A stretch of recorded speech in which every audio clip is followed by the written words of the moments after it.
And then, anyway, last night I watched Empire Strikes Back. It's probably the best of the entire franchise, I would say. Yeah, it's I my like A New personal Hope. favorite. Yeah. I like A New Hope. Personally, I like A New Hope more just on a personal level, but like Empire is arguably a better movie.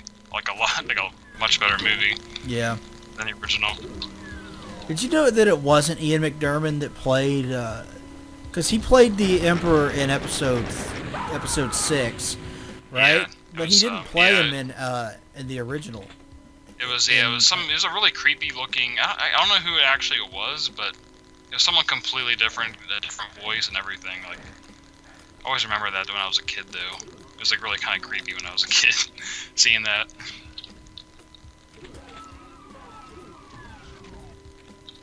Yeah. Yeah, he shows up in one scene, and there you go. Because in the original title crawl in A New Hope, he actually, like, George Lucas had this long-ass title crawl for the original movie, and they had to cut it short, obviously, but it outlined, like, the Emperor and the Sith and the entire history of, like, the galaxy, pretty much. I mean, he set up from the very beginning, obviously, but Yeah. he got his little cameo in Empire.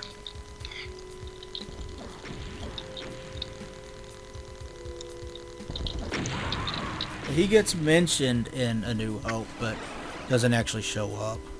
Yeah. Like, I think Darth Vader says something along the lines of, "I've just received word that the Emperor has dissolved the Senate," or something. Yeah, pretty much.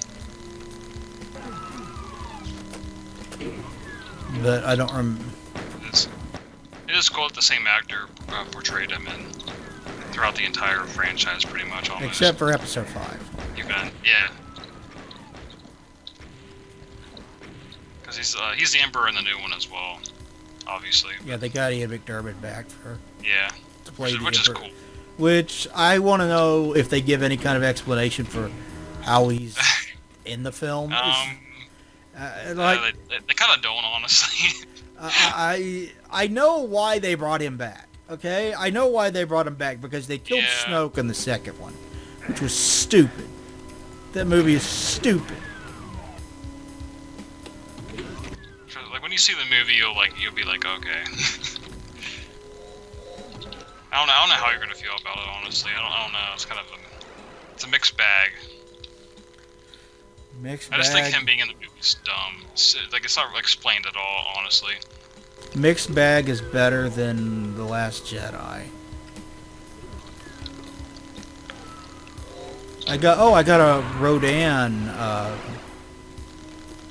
a little statue of Rodan from the Godzilla franchise. Oh, that's cool. And I put him in the manger scene, and my mom didn't like that very much. I'm pretty sure that was in the Bible, though. Yeah, I'm pretty sure right? Godzilla visited baby Jesus. Godzilla's canon in the Bible.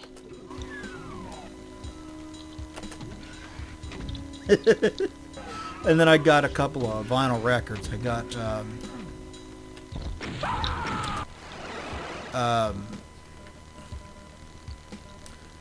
A Great Southern Trendkill. Oh, I got that on vinyl too, actually. By Pantera. That's the 2016 remaster of that. Yeah. Yeah, it's double LP, right? Yeah. Yeah. Because I think they cut out the Suicide Note Part 1 song on that. No, it's on there. Oh, it is? Oh, I always thought it wasn't for some reason. On mine, anyway. It'd be a shame if they did. It's one of the better songs on the album. Yeah. It's a good album. But, like, make fun of Pantera Honestly, all you want, but they did, like, for entry level, like, beginning to get into metal, they're perfectly fine for what they are. Yeah. I was all about Pantera when I was younger, but I think they still hold up, honestly. Like, people shit on them because it's kind of a trend, ironically enough. But yeah, I don't know. Like Power Metal and Cowboys from Hell are like awesome albums. And obviously, Great Southern Trendkill as well. Yeah, I see a lot of people saying Far Beyond Driven is their best. That's kind of interesting. It's an interesting take. I mean, it's not a bad album. I honestly don't think any of their albums are particularly like bad. I even like Reinventing the Steel's not like bad. But... Reinventing the Steel was the first one I actually bought way back in like 2001. Yeah, like when around the time it came out. Yeah.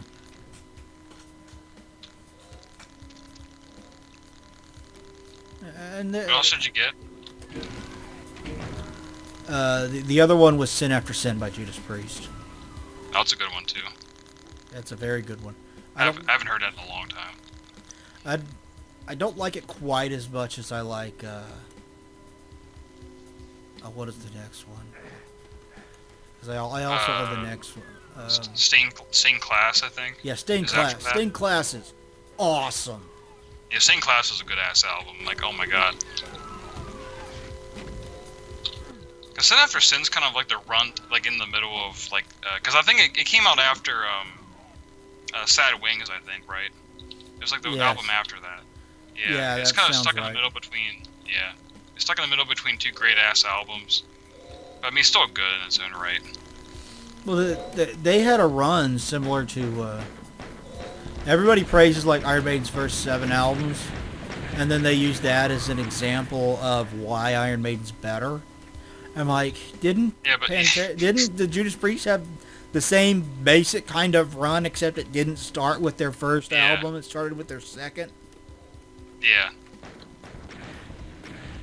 Like, I think Rock and Roll is a good album, obviously. I can see why people don't like it compared to, like, obviously Sad Wings and stuff. But Iron Maiden kind of shit the bed on their later albums and had the streak of it. And Judas Priest had a really nice comeback, honestly, like, the past couple albums. I mean, you can say the same thing about Iron Maiden. I heard their newest album was not too bad, but I heard Firepower by Judas Priest is, like really good. Honestly, like the Wings of Redemption's really good. Even after the 80s, which parts of the 80s weren't all that kind to Judas Priest. They did Turbo and they did Turbo, which had a big hit on it, but that was chasing trends. That was hair metal. It's flat out hair metal at certain points. They made a comeback in the early 90s, that's for sure. You got to give them that. Which, doesn't necessarily... If you're going to be chasing trends with the hair metal, it doesn't necessarily have to be bad, because a lot of... true. Ozzy did that on a couple of albums, and they turned out pretty well. But they did that and Ram It Down. There's like half of Ram It Down that's actually good. Yeah, true. It's got one of my favorite Priest songs on it, but it also has like a terrible cover of Johnny Be Good and... Oh god, yeah, that's right. I forgot about that. Oh my god. And like Love Zone, which is just awful. I mean, I listened to it last year, but I don't know. Like compared to their next album, it's like it doesn't hold a candle to fucking Painkiller at all. Yeah, I was gonna say. Then they came back in the '91 with Painkiller. It was fucking amazing. Painkiller is like some top tier shit. Painkiller is fucking phenomenal. Yeah. That is a good ass album. That's a good album. Hell yeah. And then there's an album by a band called Anthem, and I don't remember what it's called, but a Japanese band called Anthem that is basically Painkiller Part 2. Yeah, I know what you mean. I listened to the album actually. And I wish I could remember off the top of my head what it's called, because boy, it's good. It's pretty much in the same vein. Like, I think it's made by the same, or it was like produced by the same producer, I think, or someone like that. Yeah, same producer. It has a connection to it, yeah. But it really is basically Painkiller Part 2. Like, it sounds exactly like Painkiller, which is a good thing, because Painkiller is amazing.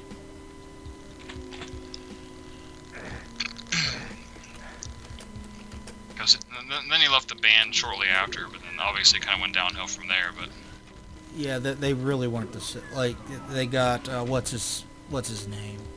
Ripper Owens, I think. Yeah, Ripper Owens is not a bad singer, but I don't know what the band was doing during that era. Because they were like, because the first album he was on was Jugulator. That was kind of like a tech thrash almost, I would say, in terms of music. Like, it's kind of weird thinking of Judas Priest playing tech thrash, but yeah. And then after that was Demolition, and then Rob Halford came back and they did Nostradamus, An It's kind of angel divisive, I of, think. Angel of redemption or retribution or some word like yeah. that. Angel of, a word that begins with R. Angel of Yeah. retard. Angel, yeah. That works too. Angel Rockarola. That actually had some good track. I kind of like Nostradamus. Like, I haven't heard it honestly, but people shit on that. It's a double album, so it's pretty fucking long, and it's like, it's a concept album that like tells the story of Nostradamus's life. yeah. So it's pretty fascinating. It's a pretty interesting listen. God, do I want to edit this tonight? I'm not sure I do. Have to, Because I need to get up early tomorrow. yeah, true. And I kind of just want to relax and maybe watch Return of the Jedi so I can come home and watch So, The Force Awakens and then not watch Last Jedi. The Last Jedi because fuck that I movie. can't. No, I can't sit through that I can't sit through that three times. I sat through it twice, and that's long enough. Honestly, like the second time I was watching it, I was like really bored, like halfway through. Like during all the Casino Planet scenes, like all the Rose and Finn scenes, I was like, oh my god, this is The so Rose dumb. and It doesn't Finn do scenes are anything. just awful. Like, it's pointless as fuck. It doesn't do like anything almost. Like It doesn't need to be in the movie. The Rey and Luke stuff wouldn't be that bad if it wasn't you know, some weird alternate reality of Luke Skywalker that was not the same character that was in Return of the Jedi. Yeah.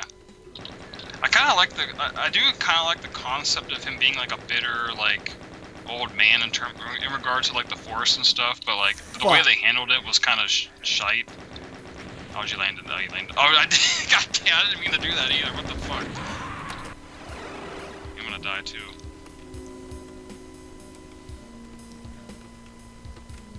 Yeah. I remember when I saw him throw his lightsaber over his shoulder in the theaters. I was like, oh my god, what the hell? That's a way to start the movie. Yeah, fucking terrible way to start the movie. Oh, actually, the way they started the movie was with a Yo Mama joke. Oh, That's right. God. That was that was like not even 5 minutes in the movie. I was like, okay, that's kind of weird. Yeah, Out of 5 minutes place. into the movie, you know you're in trouble because he's like, I have an urgent message for Hux about his Like mom. His mom, yeah, like, oh my And god, you're like, really? God, why are you doing this to a Star Wars movie? Why?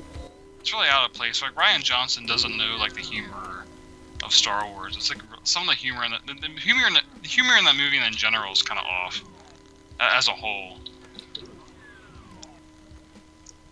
Yeah, I Like don't the- mind like the comic tit relief. milk Like, and- I don't mind comic relief in Star Wars. Like, I like C-3PO in the original trilogy.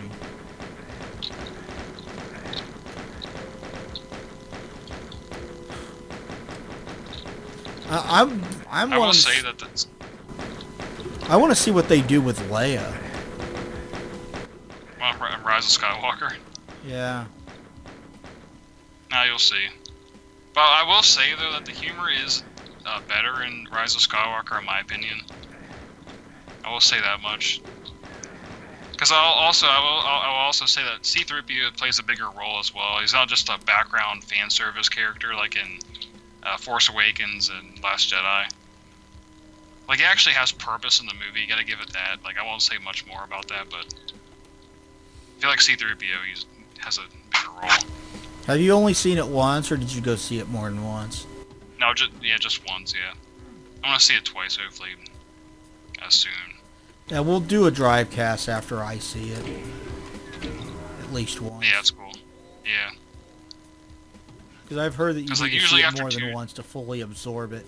I've also heard that the visual book, whatever it's called, has a lot of explanations for plot holes in the film, which explanations were probably removed from the fucking film because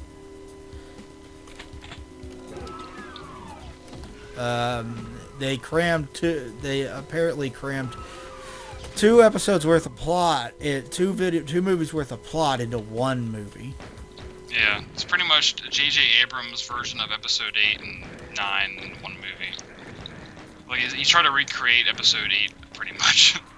And kind of feels like, anyway. Not his original vision for what would have been Episode No. 8, because you can't do that at this point, because that would have... I mean, first off, it has to be a sequel to a movie that we know for a fact veered off script. Kathleen Kennedy should be fired for letting that happen.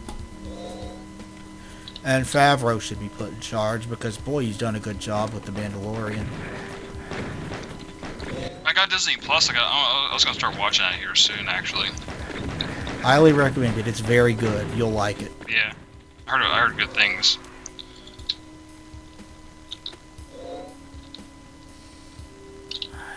You want to call it here in just a couple minutes, or? Yeah, it's cool. It's been a long time.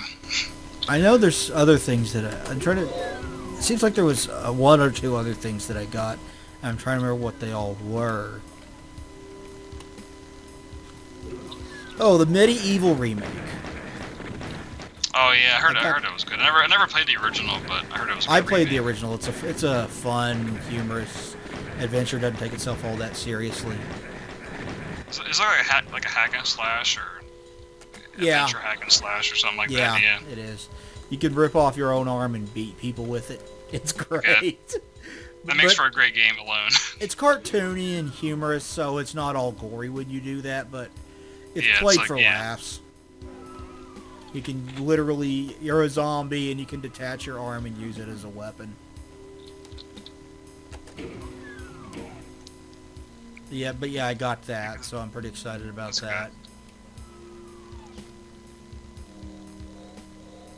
I always heard it's kind of like a big cult game. Like a cult PS1 game. Yeah, I think there was one other Xbox One game that I got, and I don't remember what it is.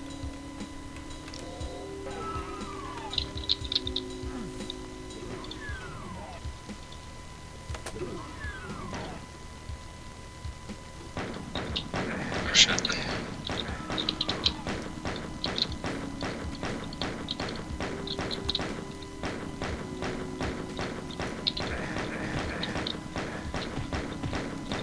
You're trying to punch me out?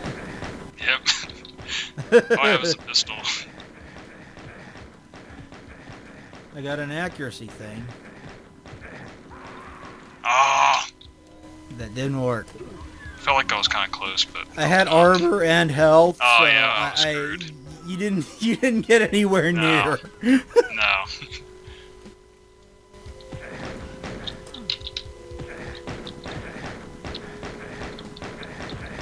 You should have ammo this time.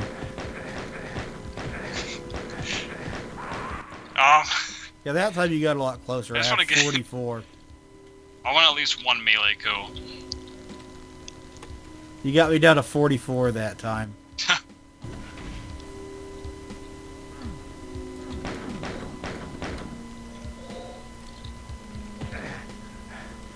I can't see shit, Captain.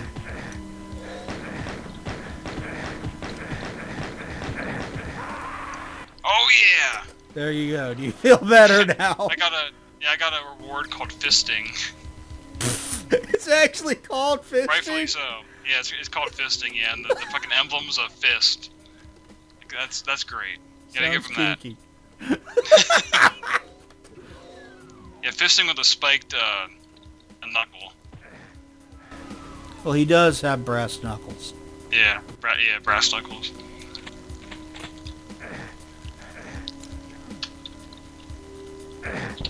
I killed myself. You want to go ahead and call it? Yeah, it's cool. It's after midnight. I need to go to the store.